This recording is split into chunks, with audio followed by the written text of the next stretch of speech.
Is that who we gonna start calling you about, Ronnie? Y'all can call me Ronnie Darko. Y'all can call me Ronnie. Why Darko though? Because I'm not a huge fan of the movie, but I think some of the visuals are really great in the film Donnie Darko. And that's kind of, I wanted these tracks to sound a bit more grimy and a bit more visceral, and I think some of the visuals in it kind of. Darko sounds like you dress up like a vampire. I ain't gonna lie. But you know what? That shit gonna hit. That shit gonna hit. I don't know. Ronnie Darko was cool, but you could have went over with us. XX Ronnie Darko XX. You need to stop. This nigga making me sound like I'm selling drugs on the dark web, bruh. Stop it. You do sound kind of kiddish though. Darko. Stop it. No, that we shit on? gonna lock. That shit gonna hit. Oh, we on? We live? Welcome. It's your boy Brent. It's your boy CJ. And this is LMR, the coldest and the hottest podcast. As you can see, we upgraded in 2020. Live on different locations. We up and moved out. Oh! And I did it for. So he can yell, but I can't? Yeah, I can yell once or twice. When you yell, you set the tone, and you try to yell for 45 straight minutes. Both of y'all niggas loud. It's fine. For sure. He get me there. But anyway, we here because of you. Wow.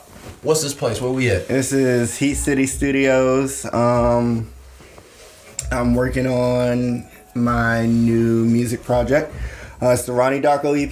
Probably hear that bitch in the background. Come on. Yeah, that's just what we doing. Beautiful things with beautiful people. And just wait, before I get this, can I get this jump off? I'm gonna have to talk about the beautiful people that are here with me that made this happen. And back in the ones and twos, it's Tayla. Helping out and doing her thing on camera B. It's Big Man. Saying Paolo, you know. High school, take your girl. Bro, you gonna have all the girls for you for prom, bro. Everybody's gonna want you after this podcast. You a hard-working man. You got 3 jobs. Especially when, hey, but for real, they gonna hit about that Darko shit. Who? They gonna hit Paolo because now he knows the artist. Because you know an artist too. Was I on 10? You heard all the shit. I'm 4 for 4 for the fucking session. She's not holding down my wall, but she's sitting in the chair, still helping and welcoming. Who's here? K-Star's in the building. My team is here, so let's get into it, man. I got a couple minutes. I'm in his session, so I'm gonna get right to it, bro. Why we here, bro? Why do you feel so determined to give us a project this year? What's going on? Because, and this is like no disrespectful shit. It's not even disrespectful to anybody because I'm a lover of art. I'm a lover of other artists. I think it's just more so one of those things where I talked about it so long and I have the skill set and nothing else feels as right as this. Like there's a level of there's just a level of it just feels good when I'm doing it and it feels like something I'm meant to do. What change? Yeah, just my placement and I don't know, I just felt really inspired. I got an abundance of beautiful people doing beautiful things in my life. So were we ugly before? No, not at all. Not at all. I think I was just, it was a lot. I mean, I was in a, it was a weird place because when I stopped working on music with D, who was my old partner. Well, before we get in there, I want that transition. You've been going and get your cards read lately. Mm-hmm. This is different because he's been doing some soul searching. No, but I've always been spiritual. I just don't think I've always been as because I've never considered myself very religious, but I've always been a very spiritual person. But did you practice as much as you do now? No, I'm not I wasn't as in depth as I am now, and I'm still not as in depth as I'd like to be. But I mean, it's something that. It's a growing thing. It's a growing process, and it's something that I just want to go a little bit into that because I don't really believe in the whole like astro, reading like palms and cards and but I'm looking at you. I tease you a lot about this shit, but recently, since you've been going here, you got me here. We in the studio because you got your cards ready. It's not even just that because a lot of the times, he's more so affirming things that I already feel or already believe. The way I like to tell people, explain to people, it's not really a sidekick. She never tells you this is going to happen or that is going to happen. I believe she can. Don't quote me on that. But I mean, she's. Are you gonna plug your girl or what? What's she doing? I mean, I don't know because she's never done that for me, so I don't want to say it if I really don't know. But for the most part, every time I go and see, it's more like a It's like a life, and it's like a progress report on like the energy and vibes that you're bringing into your life. It's like a life progress report. So it's what like she say when she look at your palm? Yeah. It's like where you are now and the shit that you're bringing into your life. So she said Can I ask you this? Is she somewhat of a therapist? And in a lot of ways, she can be a life coach too. You know, I think spirituality and your path and all that shit, it all goes hand in hand with life coaching and shit like that. So I think it all just works out the way that she does it and things of that nature. But yeah, no, for sure, she helped. And it's just one of those things where I see it, we talk, and it's a lot of affirmation because a lot of my feelings lately have been geared toward what she's been saying, you know. You going regular? No, I go every 3 months, but I'm looking at going sooner than that. I mean, I'm looking at going. How much is it every time you go? It depends on how long you go and see her. You know, it's for 45 minutes, it's 60, which is more than fair because a lot of people pay more than that, and it's a beautiful thing. She's a beautiful person. She's an artist as well. Well, I'm about to say, does she have people see her on the regular? I don't know. I never asked about a lot of her clientele, but I've taken friends with me, and I've taken friends with me, and the vibes and the energy is just always beautiful. You gonna take me? I want to go there. I mean, I really, I enjoy it. It's been very helpful for me. What's your 3 main lines mean? She doesn't read it's a card thing. No, but it's tight. So now, when did you want to become a rapper? Like, what influenced you to be? I know. It's so funny. So I never wanted to. When I was I'd always been able to rap, but I never wanted to really be a rapper for the sense of I just felt like it was. I feel like there were a lot of people doing it and not really doing it, and I felt like because of that, it was such a like game where like because when I do shit, I really do shit. I don't half-ass. Today you were yelling and screaming. They almost had to pull in a second mic, but you were putting in work. I ain't gonna lie to you. Ad libs and all. But I'm 100% like when I do shit, so it's not on some shit where I'm like not doing it to the maximum or to a level that I feel like it should Trying be to done. get by. What age? What age did you start though? I've always been like, when did I start rapping? Or did I start that level? I've been rapping since I was in elementary school. I mean, I co-wrote at the parks. Yeah. Like you were freestyling back then? On the playground. Yeah, and balance beams. This wasn't an overnight thing, and like, you know, niggas in. What were y'all freestyling about in the balance beams? I was like, bro, the cleanest rappers. I was like on my Will Smith shit, but like, you know that type of tip. I didn't curse, like I really wasn't spazzing, none of that shit. So. Wait, did you perform at the school? I did. I wrote a rap about being yourself. My mom sing that shit to this day. It's crazy because they helped write the shit, but Well, your mom co-wrote the song? And that's like the only track I can confirm I had a co-writer. Your mother. Yeah. I can respect. Bro, I was young, but like off top, I was off top and all my shit until that was like the first song I really wrote, and then I freestyled at the 6th grade talent show, and that was harrowing. I hope I used that right. But it was like an experience that was like I was nervous as fuck, but I did it, and you know, getting into junior high, you know, That's fun. No, I was about to say that's funny. I did not know you rapped. Like when I met you, know what's funny? High, you were just a theater kid. I was like, there's no way. I didn't do theater until high school. So probably in high school. You were theatrical. You were over there jumping around, skipping the class. I was like, oh yeah, that's a theater kid. Yeah, you know what's funny? A lot of people don't know I rap, and when a lot of people hear my tracks, they're like, yo, this you? And then a lot of people will hit me with some shit like, bruh, like that nigga look like Kendrick, and then on the inside, I'll just be like, all black people. Dog in there snickering. Hey, y'all think I'm fucking lying. Whoever gave you a Kendrick, bro? Okay, I ain't gonna lie. I ain't gonna lie. I'm not a fronter. I ain't gonna lie. I'm not a fronter. I can pull up the Instagram. Can I have a little? I will have this question again, but let me rock. I can pull up the Instagram. Who do I look like? Is it Martin Lawrence or Tyler the Creator? Family Matters. Carl Winslow. I'll give it to Carl Winslow too. Who am I to y'all? I got pulled over the other day. Someone thought I was Tyler Creator. I'm Martin Live. You ain't Martin now. I'm not Martin on a good day. If I cut this, I'm Martin. Nigga, grow your head like Martin then. Them cheeks and bad boys. Bruh. Oh no, so He you was sitting on his shoulders. He had a helmet. what's your vote? What's your vote for me? For who? For the three of them, who am I?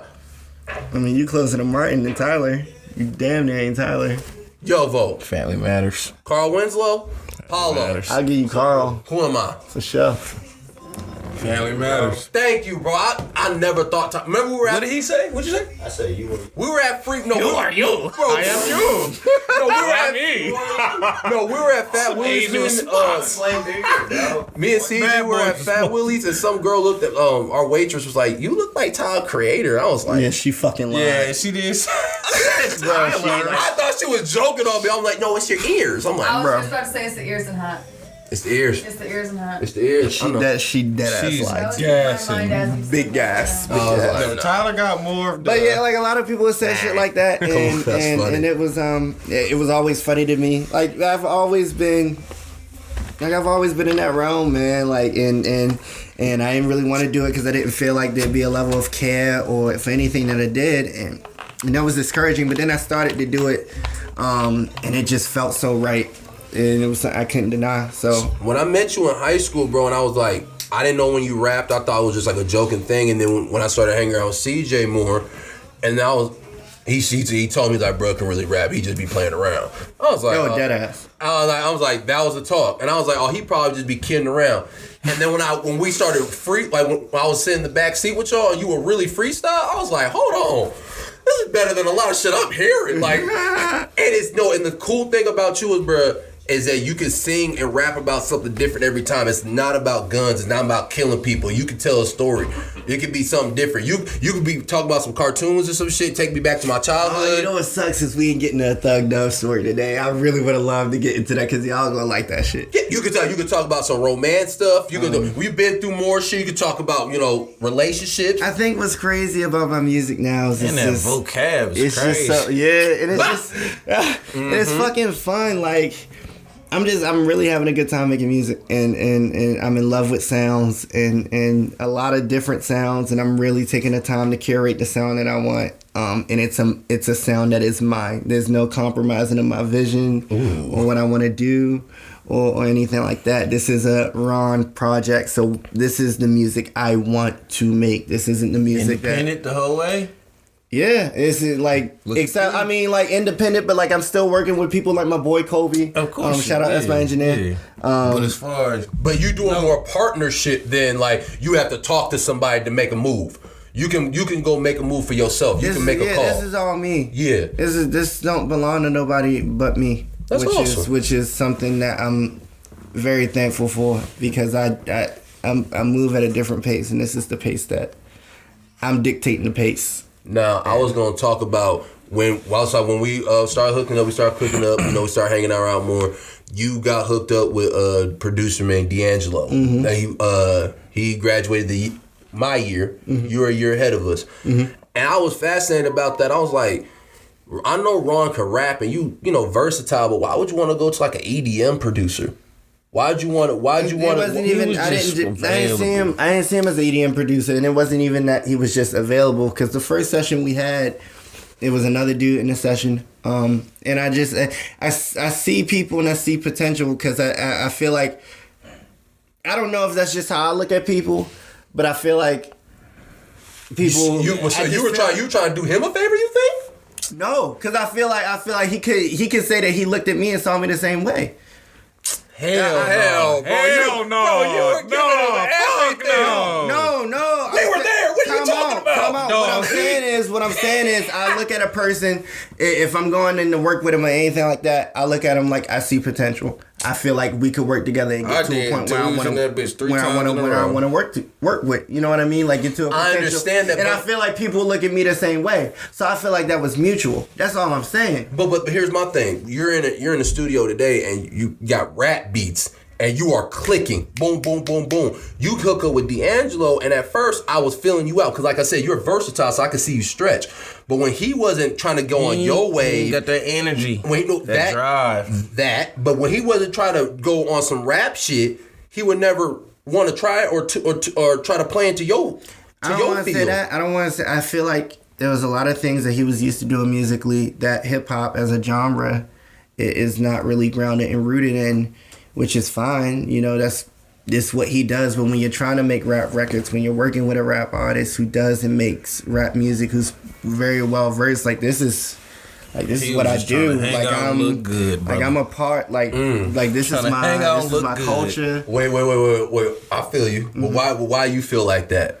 Cause like, bro, just like, I mean, the first couple times we was in there, it was live, and then after a while, when we was trying to get shit done, get shit out, just like, wasn't shit trying to crack. But when we trying to have parties and, you know, people come through, then I see more energy than it was in the studio. So it's like, oh yeah, you was hyped to, you know, show people what we showcase, but behind closed doors, you wasn't trying to put in no work. Like, that don't work out. Like, so like, and our like term for us is like, when the coach is looking, you gonna ball out, but when the coach is not looking, when you're supposed to put in that time in the off season, you really not. Like I said, bro, I just feel like there were things that me as a rapper wanted to do musically that he wasn't inclined to do and didn't want to do. Mm-hmm. Or maybe as an artist, he wanted to do different things and things like that. And it is what it is. I mean, it was a lot of pressure. It was a project out the gate, and the music I started making later.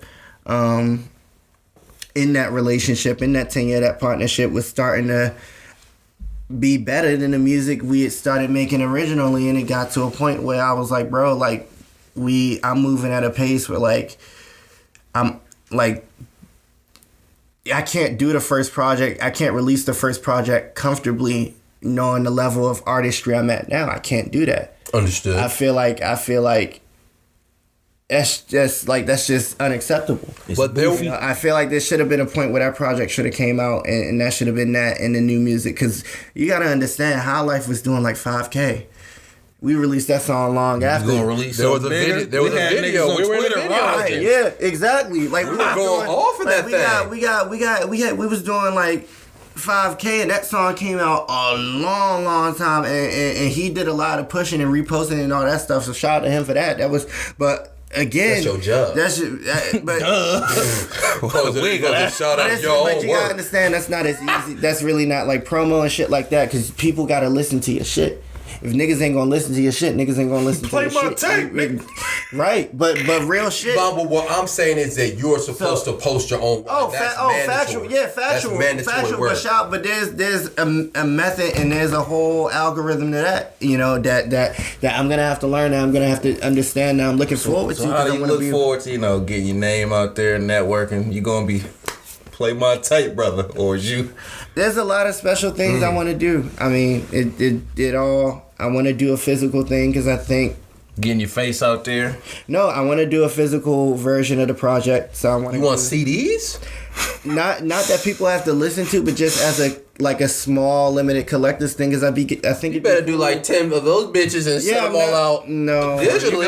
I would do like 20 sign the bitches. I'm not doing a lot. It's just something that I think would be cool, because I'm putting a lot of effort into the cover. Facts. I put a lot of effort into the CD, and I feel like for people to have a piece of that, I feel like you gotta be special to get a CD. This is a moment.